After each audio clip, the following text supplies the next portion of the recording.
the cosmic misfit. In the quiet suburbs of Millbrook, where the most exciting event was usually the annual pie-eating contest, Ethan Cooper's life was about to take an otherworldly turn. Ethan, a 28-year-old software engineer with a penchant for late-night coding sessions and an unhealthy addiction to energy drinks, had always felt like a misfit. Little did he know, his sense of not belonging was about to be amplified to galactic proportions. It was a Tuesday night, or perhaps early Wednesday morning. Ethan had lost track of time again, when a blinding flash of purple light illuminated his cluttered apartment. The light was followed by a thunderous crash that shook the building to its foundation. Ethan, startled out of his coding trance, spilled his energy drink all over his keyboard. "Great," he muttered, frantically dabbing at the sticky keys with his shirt. "Just what I needed. A power surge and a ruined keyboard." But as the purple glow persisted, seeping through his curtains like some sort of cosmic nightlight, Ethan realized this was no ordinary power surge. Curiosity overrode caution, and he found himself drawn to the window. What he saw made him question his sanity and his energy drink consumption. A sleek, silver object, about the size of a small car, had crash-landed in his backyard. It pulsed with that eerie purple light, steam hissing from its damaged hull. Ethan blinked hard, wondering if he had finally coded himself into hallucination. "This can't be real," he whispered, his breath fogging the window. Aliens don't crash in backyards. They invade New York or Washington, D.C. They don't come to Millbrook. But as he watched, a section of the craft slid open with a pneumatic hiss. A figure emerged, stumbling and clearly disoriented. In the purple-tinged darkness, Ethan could make out a humanoid shape, but something was off. The proportions were wrong, limbs too long, head too large. Without thinking, Ethan grabbed his phone and a flashlight, then rushed outside. The night air was crisp, carrying the scent of ozone and something alien, a metallic tang that tickled his nostrils. As he approached the craft, the figure turned towards him. Ethan's flashlight beam illuminated a face that was both familiar and utterly foreign. Large, almond-shaped eyes reflected the light like a cat's. The skin was a pale lavender, smooth and seemingly poreless. Where a mouth should have been, there was only a small puckered opening. The alien, for there was no doubt now that this was indeed an extraterrestrial being, made a series of clicks and whistles. It, or rather, she, Ethan somehow sensed, seemed to be in pain. One of her forearms was clutched tightly to her chest, a darker purple fluid seeping between her long, slender fingers. "Oh boy," Ethan breathed, his mind racing. "Oh boy, oh boy, oh boy. This is not good. This is so far beyond not good." The alien took a step towards him, then collapsed to her knees. More clicks and whistles, but this time Ethan could hear the desperation in them. She was asking for help. In that moment, Ethan made a decision that would change not only his life, but potentially the course of human history. He rushed forward, gently helping the alien to her feet. "It's okay," he said, knowing she couldn't understand, but hoping his tone would convey his intentions. "I've got you. We'll figure this out." As he guided her towards his apartment, Ethan's mind was already spinning with questions and potential problems. How was he going to hide an alien? What did she eat? How could he communicate with her? And most pressingly, what would happen when someone inevitably discovered her? But beneath the panic and uncertainty, there was a spark of excitement. For the first time in his life, Ethan felt like he was exactly where he was meant to be. He, the eternal misfit, was now the bridge between two worlds. Inside his apartment, Ethan cleared off his couch, scattering takeout containers and programming books onto the floor. He gently helped the alien lie down, then stood back, at a loss for what to do next. The alien's large eyes blinked up at him, and she made a soft trilling sound that somehow conveyed gratitude. Ethan felt a warmth spread through his chest. Whatever happened next, he knew he had made the right choice. "Okay," he said, running a hand through his messy hair. "Okay, first things first. We need to stop that bleeding." He rushed to his bathroom, grabbing his first aid kit. As he rummaged through it, looking for anything that might help an alien wound, he caught sight of himself in the mirror.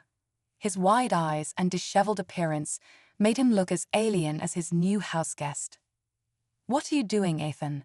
he asked his reflection. "You're a coder, not a xenobiologist. You can barely keep a cactus alive." But as he looked back towards the living room, where the injured alien lay, he felt a surge of determination. He might not be a hero or a scientist, but he was all this alien had right now, and he would do everything in his power to help her. With the first aid kit in hand, Ethan returned to the living room. The alien watched him curiously as he knelt beside her. Up close, he could see the intricacy of her features, the subtle patterns in her lavender skin, the way her eyes seemed to shimmer with an inner light. "I'm going to try to help you," Ethan said slowly, holding up a roll of bandages. "I don't know if this will work, but we've got to try something." As he began to clean and dress the wound, Ethan's mind was already racing ahead. He would need to find a way to communicate with her, to understand why she was here and what she needed. He would need to keep her hidden from his neighbors and, more importantly, from any authorities who might come looking for the source of that crash. But most of all, he realized he would need to confront his own preconceptions about life, the universe, and his place in it. Because in helping this alien, Ethan was stepping into a role he had never imagined for himself, that of a protector, a friend, and possibly even a savior to a being from another world. As the night wore on, Ethan worked tirelessly to make his unexpected guest comfortable. He rigged up a makeshift curtain around the couch for privacy, scrounged up some soft blankets, and even attempted to create a nutrient solution based on his limited knowledge of biology and a lot of guesswork. The alien, for her part, seemed to be regaining strength. Her clicks and whistles became more frequent, and she watched Ethan's every move with those large, mesmerizing eyes. There was intelligence there, Ethan realized, and curiosity that matched his own. As dawn began to break, casting a pale light through the windows, Ethan slumped into his desk chair, exhausted but exhilarated. He looked at the alien, who was now sitting up on the couch, examining the bandages on her arm with fascination. "So," Ethan said, managing a tired smile, "I guess we should try to figure out what to call you. I can't just keep thinking of you as the alien." The alien tilted her head, then pointed to herself and made a series of musical clicks. "Right," Ethan nodded. "I'm guessing that's your name. It's beautiful, but I'm not sure I can pronounce it." He thought for a moment, then said, "How about I call you Lyra? It's the name of a constellation, stars." He pointed upwards. The alien, Lyra, seemed to consider this, then nodded, making a sound that Ethan interpreted as agreement. "Great," Ethan said. "Lyra it is, and I'm Ethan." He pointed to himself. "Ethan."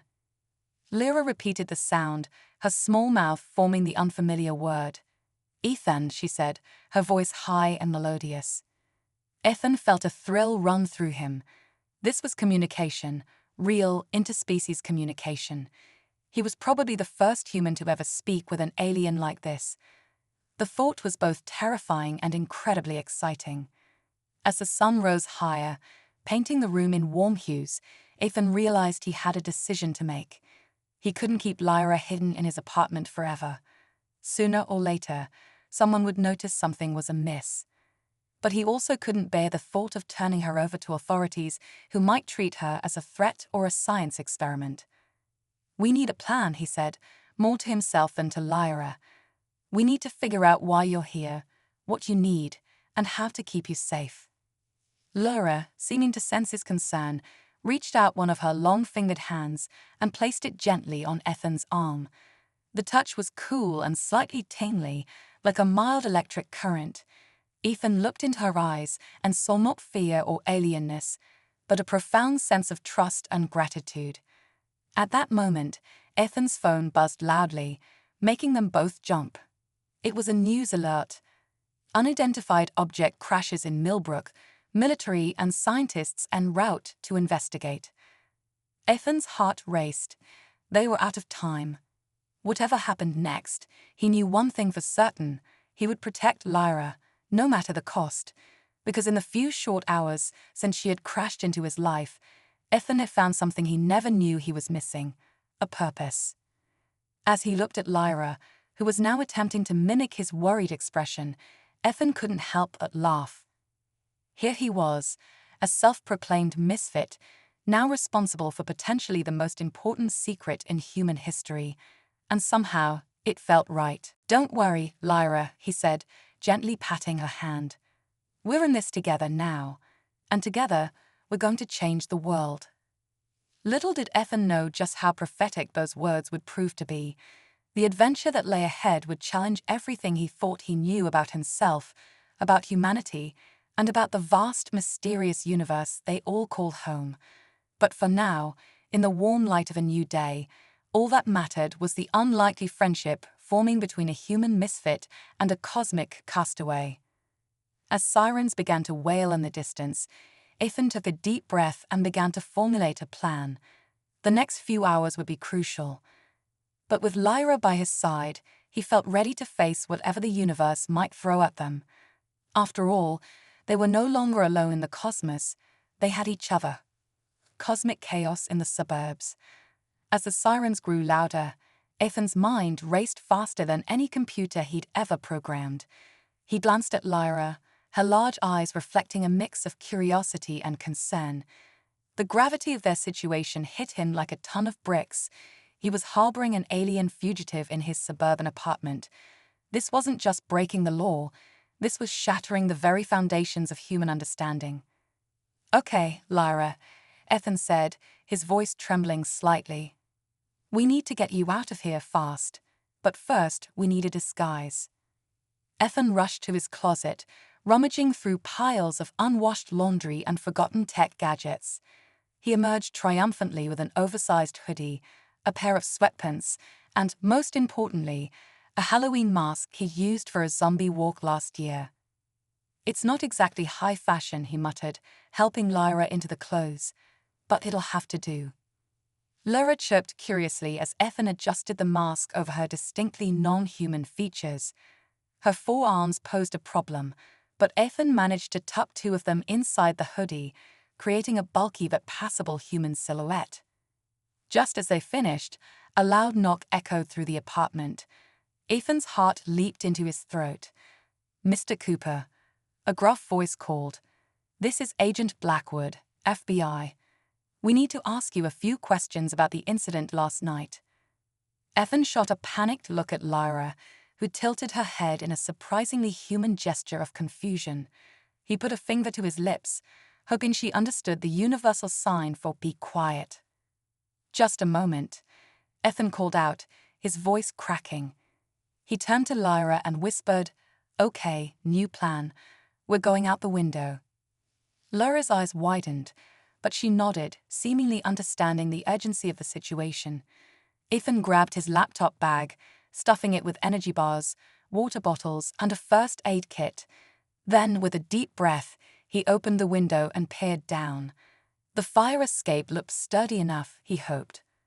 "After you," he gestured to Lyra, who gracefully climbed out the window, her extra set of arms proving unexpectedly useful for navigating the metal structure. As Ethan followed, he heard the apartment door burst open.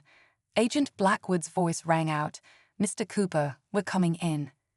Heart pounding, Ethan scrambled down the fire escape, Lyra close behind. They hit the ground running, just as shouts erupted from above. Ethan grabbed Lyra's hand, or what he hoped was her hand under the bulky hoodie, and sprinted towards the nearby park. As they ran, weaving through early morning joggers and dog walkers, Ethan couldn't help but laugh at the absurdity of it all. Here he was, a self-proclaimed introvert who rarely left his apartment, now on the run from the FBI with an alien in tow. It was like something out of a bad sci-fi movie, except it was all too real. They reached the park, ducking behind a cluster of trees. Ethan leaned against a trunk, gasping for breath. Lyra, seemingly unfazed by the sprint, looked at him with what he could swear was amusement in her alien eyes. "Okay," Ethan panted, We need a plan. We can't just keep running forever. Lyra reached into the pocket of her borrowed hoodie and pulled out a small, pulsing device. It looked like a cross between a smartphone and a lava lamp, with swirling colors dancing across its surface. She held it out to Ethan, making a series of urgent clicks and whistles. "What is it?" Ethan asked, taking the device gingerly. As soon as it touched his hand, the colors coalesced into recognizable shapes, a map of the solar system, with a blinking dot moving towards Earth. Ethan's eyes widened in realization. "Your people. They're coming for you." Lyra nodded, then pointed to herself and made a swooping motion with her hand, mimicking a crash landing. She then pointed to the device and made a series of beeping sounds. "A distress signal," Ethan breathed. "You've been calling for help this whole time." As the implications sank in, Ethan felt a mix of relief and disappointment. Relief that Lyra would soon be safe with her own kind, but disappointment that their unlikely adventure was coming to an end. He had grown fond of the alien in their short time together, finding in her a kindred spirit, another misfit in a world that didn't quite understand them. Suddenly, the device in Ethan's hand began to vibrate intensely. The map zoomed in, showing a point just outside the city limits. A new dot appeared, pulsing with urgency. "They're here," Ethan said, his voice a mix of awe and trepidation. "Your rescue party has arrived." Lyra's eyes lit up with excitement, but then she looked at Ethan, her expression softening. She placed a hand on his arm, making a soft, almost sad trill. Ethan smiled, understanding the sentiment even without words. "I know," he said. "I'll miss you too, but we need to get you home." As they prepared to make their way to the landing site, a new complication arose. The park was suddenly alive with activity, not joggers or dog walkers, but men in dark suits and earpieces methodically sweeping the area. "Crud," Ethan muttered. "Looks like Agent Blackwood called for backup." Lyra tugged on his sleeve, pointing to a nearby maintenance shed. Ethan nodded, understanding her plan. They crept towards the shed, keeping low and using the trees for cover. Just as they reached it, a voice rang out. As the implications sank in, Ethan felt a mix of relief and disappointment. Relief that Lyra would soon be safe with her own kind, but disappointment that their unlikely adventure was coming to an end. He had grown fond of the alien in their short time together, finding in her a kindred spirit, another misfit in a world that didn't quite understand them. Suddenly, the device in Ethan's hand began to vibrate intensely. The map zoomed in, showing a point just outside the city limits. A new dot appeared, pulsing with urgency. "They're here," Ethan said, his voice a mix of awe and trepidation. "Your rescue party has arrived." Lyra's eyes lit up with excitement, but then she looked at Ethan, her expression softening. She placed a hand on his arm, making a soft, almost sad trill. Ethan smiled, understanding the sentiment even without words. "I know," he said. "I'll miss you too, but we need to get you home."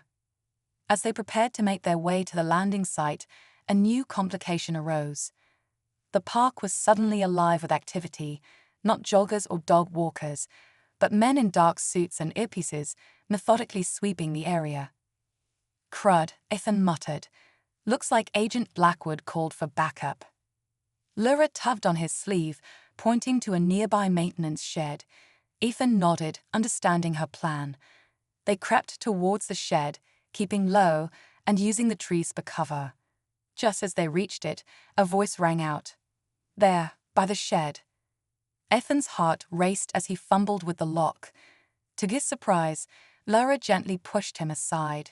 She placed her hand on the lock, and with a soft humming sound, it clicked open. "Alien tech," Ethan whispered, grinning despite the danger. "Handy." They slipped inside just as footsteps approached. Through a crack in the door, Ethan watched as several agents ran past. When the coast was clear, he turned to Lyra. "Okay, we need a distraction, something big enough to clear a path to the landing site." Lyra tilted her head, then reached into her pocket again. This time, she pulled out what looked like a small, iridescent pebble. She held it up, making a series of clicks that Ethan interpreted as a warning. "What does it do?" he asked warily. Lyra mimicked an explosion with her hands, then pointed to her eyes and ears. "A flashbang," Ethan guessed, "but alien style." Lyra nodded, then pointed to the device showing the map. The rescue ship was getting closer. Ethan took a deep breath. "All right, let's do this. On 3, we run. You throw that thing, and we make a break for it. Ready?" Lyra gave a determined nod. 1, 2, 3.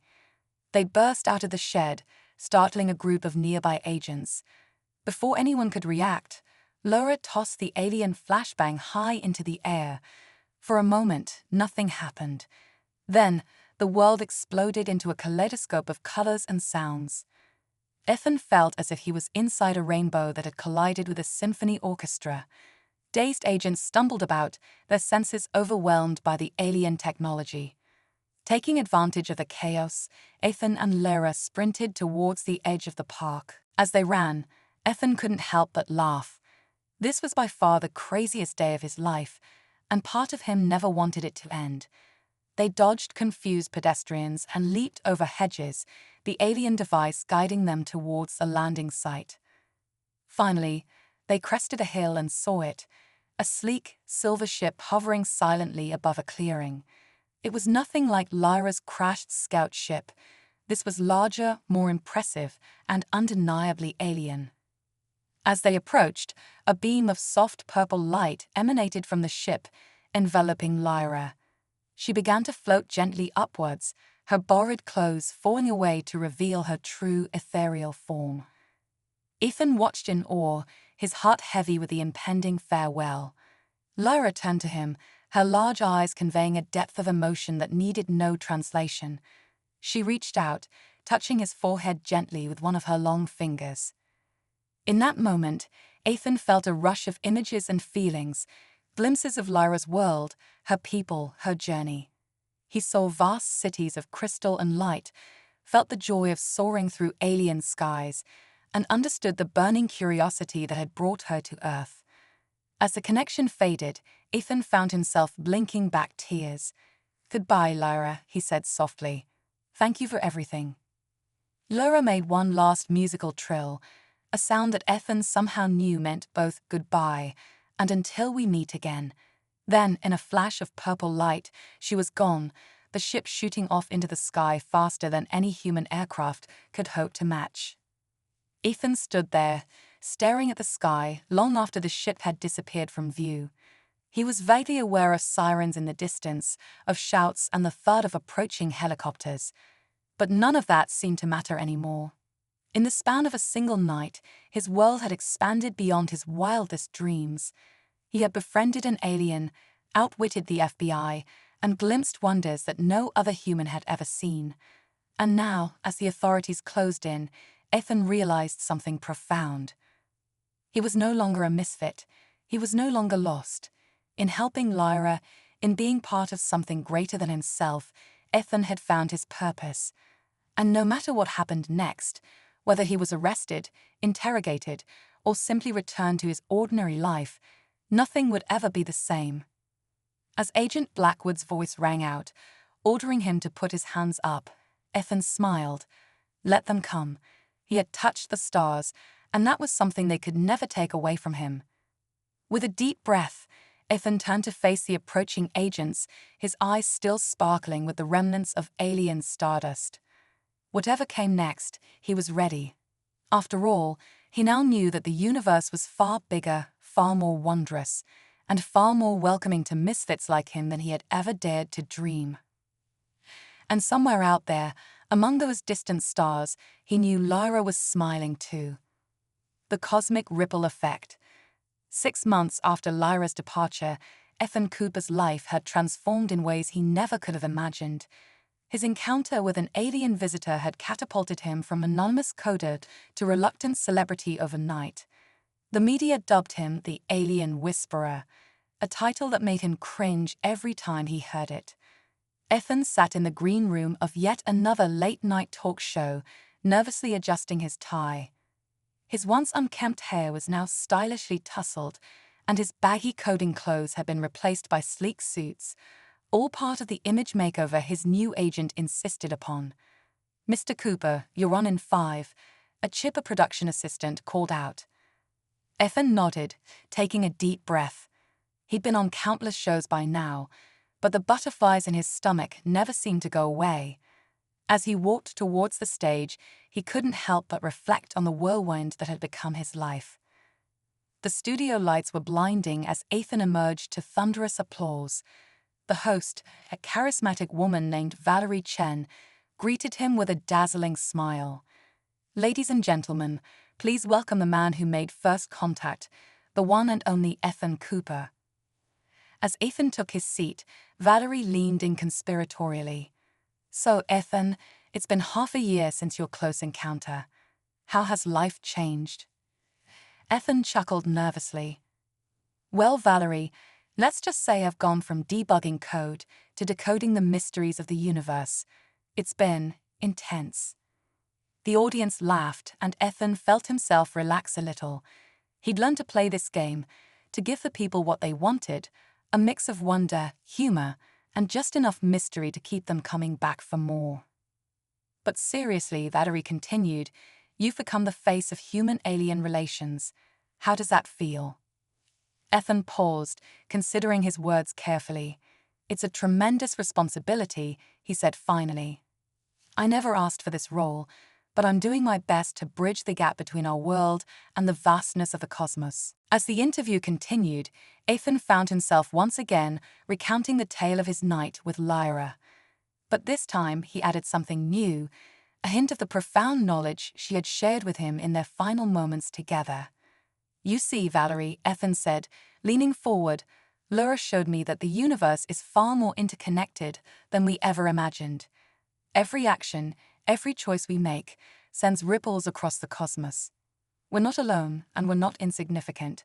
We're part of something magnificent." The studio fell silent, hanging on his every word. Ethan could almost feel a collective intake of breath, the shared sense of wonder and possibility. As the interview wrapped up, Valerie turned to the camera with a gleam in her eye. "You heard it here first, folks. The universe is listening. What message will you send?" The phrase, "the universe is listening," quickly became a viral sensation, spawning countless memes, t-shirts, and even a chart-topping pop song. Ethan watched in amazement as his words took on a life of their own, inspiring people around the world to look up at the stars with new eyes. But fame, Ethan was learning, was a double-edged sword. For every person inspired by his story, there was another who doubted him, who claimed it was all an elaborate hoax. Conspiracy theories ran wild, ranging from government cover-ups to claims that Ethan himself was an alien in disguise.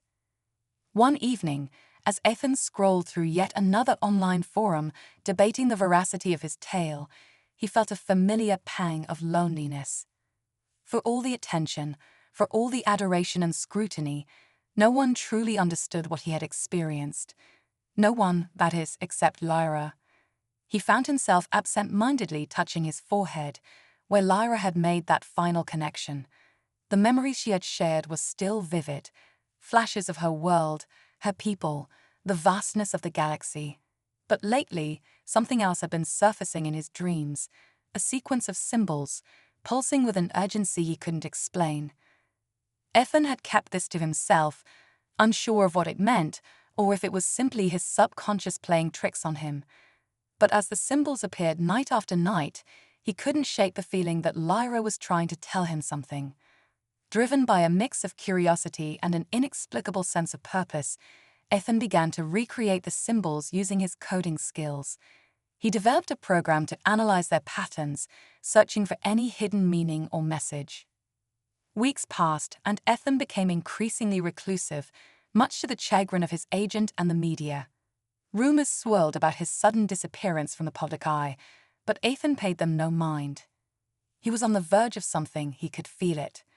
Then, on a night, much like the one when Lyra had first crashed into his life, Ethan's computer pinged with an alert. The program had found a match. Heart racing, Ethan stared at his screen in disbelief.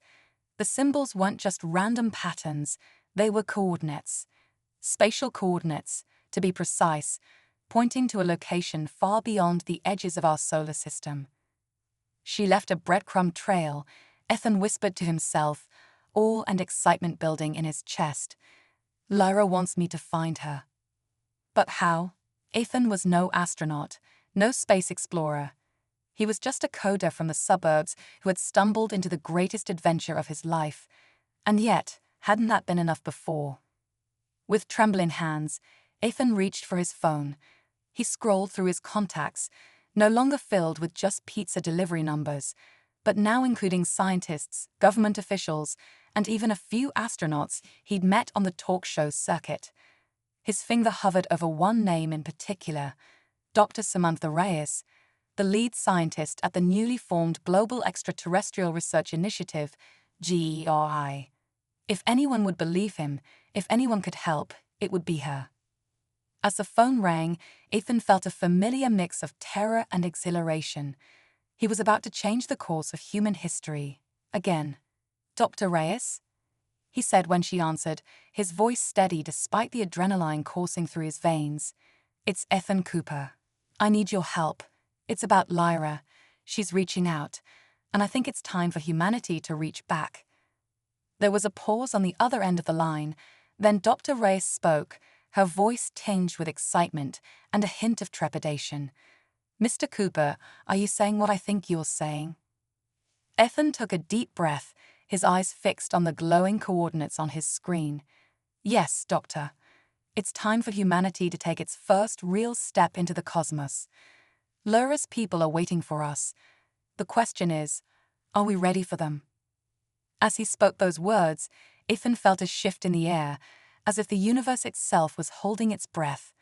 Humanity stood on the precipice of a new era, and he, Ethan Cooper, former misfit, reluctant celebrity, and now interstellar ambassador, was about to lead the charge. The cosmic ripple effect of that one fateful night with Lyra was about to become a tidal wave, and Ethan couldn't wait to see where it would take them all. Little did he know, the adventure that lay ahead would make his first encounter with Lyra seem like child's play. The stars were calling, and this time, all of humanity would answer. Galactic Gateways.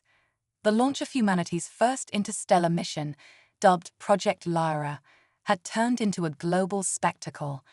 Millions watched live streams as the sleek, experimental ship Cosmic Voyager prepared for its historic journey. At its heart lay technology reverse-engineered from the fragments of Lyra's crashed ship, combined with humanity's most advanced innovations. Ethan stood in mission control, his heart pounding as he watched the final countdown. He was no longer just the alien whisperer. He was now a key part of the mission, his unique connection to Lyra making him an invaluable asset. T-10, 9, 8. Dr. Samantha Reyes stood beside him, her usual cool demeanor betraying a hint of excitement. Ethan, she whispered, whatever happens next, you've already changed the course of human history. 7, 6, 5. Ethan nodded, his mind racing back to that night in his apartment. How far they'd come since then, how far they were about to go. 4, 3, 2, 1. The room held its breath. Ignition. The Cosmic Voyager rolled to life, its revolutionary engines glowing with an otherworldly light. As it rose from the launch pad, defying gravity with a grace that seemed almost alien, cheers erupted across the globe. Ethan watched, tears in his eyes, as the ship that carried humanity's hopes and dreams disappeared into the sky. We're coming, Lyra, he whispered. But this was just the beginning. As weeks turned into months, the Cosmic Voyager ventured further into space than any human-made object before it. Ethan and the team at Mission Control worked tirelessly, guiding the ship towards the coordinates Lyra had left behind. Then, on day 73 of the mission, everything changed. Alarms blared through Mission Control. The Cosmic Voyager had encountered something. What's happening? Ethan shouted, rushing to Dr. Reyes' side. Her eyes were wide as she stared at the readings. It's, it's some kind of spatial anomaly, unlike anything we've ever seen. On the main screen, they watched in awe as a swirling vortex of light engulfed the cosmic Voyager. For a heart-stopping moment, all signals from the ship were lost. Then suddenly, they were back, but the data made no sense. "This can't be right," one of the scientists muttered. "According to these readings, the Voyager has traveled millions of light years in an instant." Ethan's mind reeled. "A wormhole," he breathed. "Lyra's people, they must have technology to create stable wormholes." As if in response to his words, a new signal came through. It wasn't from the cosmic Voyager. It was something else entirely. Dr. Reyes worked frantically at her console. "I'm trying to decode it. It's my God." The main screen flickered, and suddenly, they were face to face with an alien. Not Lyra, but one of her kind. Its large, luminous eyes blinked at them, taking in the stunned humans. Then it spoke, its words translated through some advanced technology. "Greetings, people of Earth. We've been expecting you." The room erupted into chaos. Ethan stood frozen, staring at the alien face. They'd done it. They'd made contact. But the alien's next words sent a chill down his spine. "We apologize for the deception, but it was necessary. Your species stands at a crossroads, and you, Ethan Cooper, are the key." Ethan stepped forward, his voice shaky but determined. "What do you mean? Where's Lyra?" The alien's expression shifted to something akin to sadness. "Lyra was more than an observer. She was a test you passed, Ethan. But now the real trial begins." The screen split, showing images that made Ethan's blood run cold. Vast armadas of ships, weapons of unimaginable power, and at the center of it all, a swirling galactic vortex. "There is a war coming," the alien continued. "A war that will determine the fate of not just your galaxy, but all galaxies. We've been searching for allies, for species with the potential to turn the tide." Ethan's mind raced. This was beyond anything he'd imagined. "And you think humanity is one of those species?" The alien nodded. "Your compassion, your ingenuity, your indomitable spirit, these are rare qualities in the universe, qualities we desperately need." Dr. Reyes stepped forward, her scientific curiosity overcoming her shock. "But why the secrecy? Why not just ask for our help directly?" "Because," the alien replied, "the choice must be yours. Joining this war will irrevocably change the course of your species. You may flourish among the stars, or you may fall.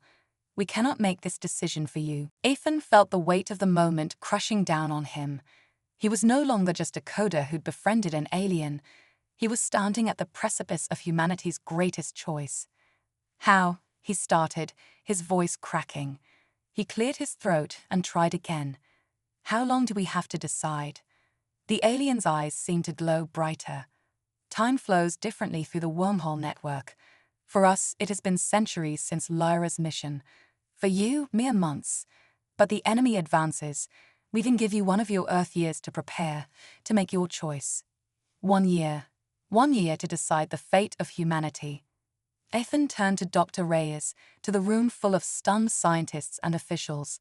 He saw fear in their eyes, but also determination, curiosity, hope. He thought of Lyra, of the wonders she'd shown him, of the vastness of the universe and humanity's place in it. Taking a deep breath, Ethan faced the alien once more. "We'll do it. Humanity will stand with you." The room erupted in a mix of gasps and murmurs. Dr. Reyes grabbed his arm. "Ethan, you can't make that decision for all of humanity." But Ethan's gaze remained locked with the aliens. "I'm not," he said firmly. "I'm just giving us the chance to rise to the occasion. We have a year to prepare, to unite our planet like never before, and when that year is up, we'll be ready." The alien nodded, a gesture eerily similar to Lyra's.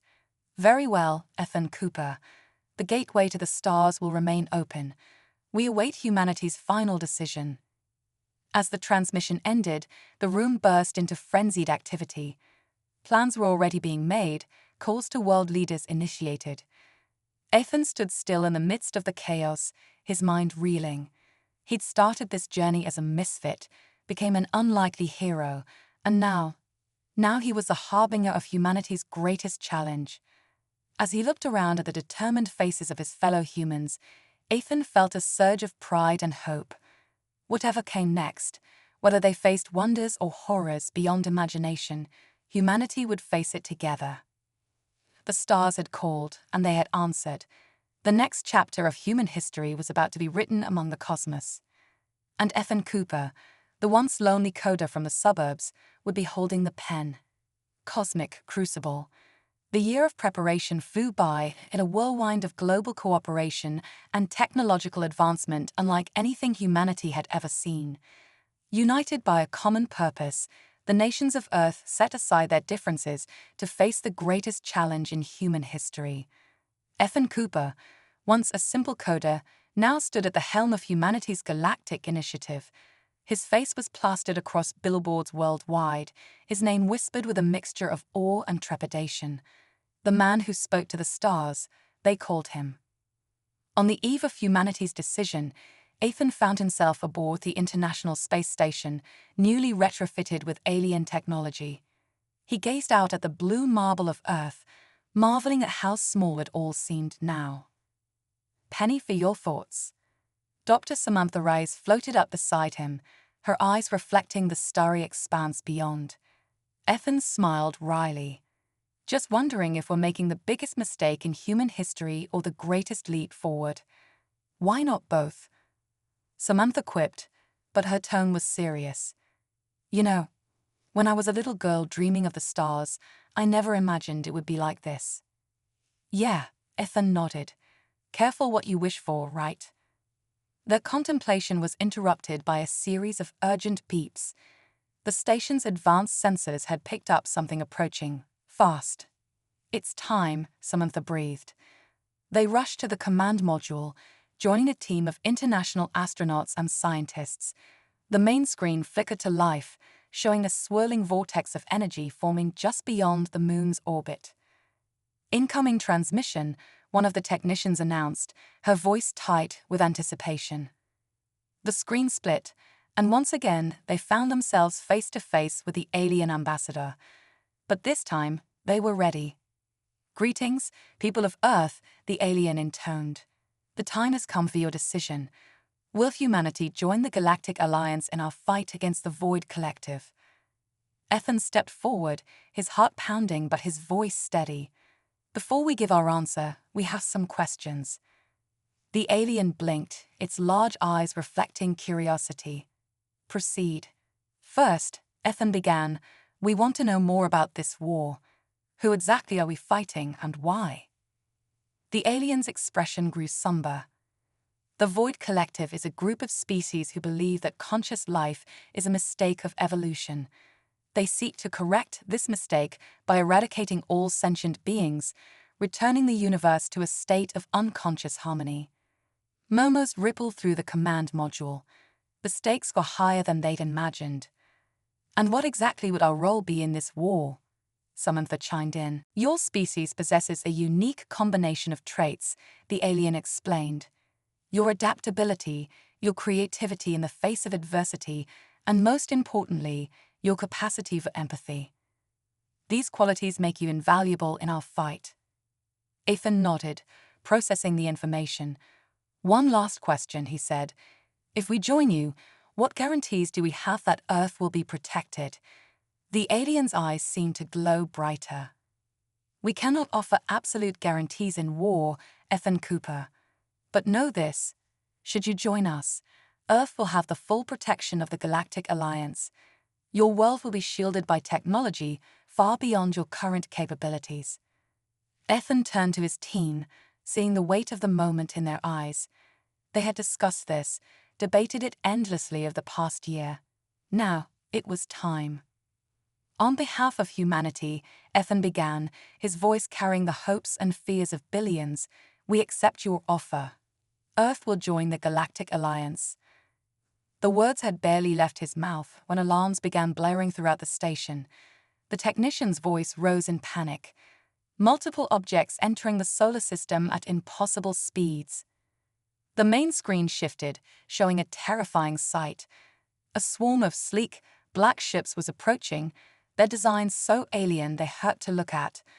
The Void Collective, the alien ambassador hissed. They must have detected the wormhole opening. They're launching a preemptive strike. Chaos erupted in the command module, but amidst the panic, Ethan felt a strange calm descend over him. This was it, the moment everything had been leading to. What do we do? He asked the ambassador, his voice cutting through the noise. The alien's eyes locked with his. Now, Ethan Cooper, you prove why we chose humanity. Show us your ingenuity, your bravery. Show us why your species deserves to survive. With those words, the transmission cut out. Earth was on its own. Ethan turned to his team, seeing fear, but also determination in their eyes. All right, he said, his mind racing. We've got alien tech, the best minds humanity has to offer, and the fate of our species on the line. Let's show these void bastards what humans can do. As if in response to his words, the retrofitted space station hummed to life. Panels shifted, revealing weaponry beyond human understanding. In that moment, the International Space Station transformed from a scientific outpost to humanity's first line of defense. Samantha, Ethan called out, get me a direct line to every major government and military installation on Earth. If we're going to survive this, we need everyone. As Samantha worked her magic, patching through to world leaders, Ethan stood at the heart of the command module. He watched as the Void Collective ships drew closer, their impossible forms distorting the very fabric of space. This was it, humanity's trial by fire. Everything that had led to this moment, his encounter with Lyra, the launch of the cosmic Voyager, the year of preparation, it had all been prologue. The real story was about to begin. As the first shots were fired, streaks of energy lighting up the space between Earth and its invaders, Ethan felt a surge of something primal and powerful. It wasn't just fear or determination. It was the collective will of humanity, channeled through him and every person on that station. They were no longer just humans. They were the defenders of Earth, the newest members of a galactic community, and the last hope against a force that sought to snuff out all conscious life. Win or lose, nothing would ever be the same. And as Ethan Cooper, former coding misfit turned cosmic diplomat, gave the order to engage, he couldn't help but smile. The universe had no idea what it was in for.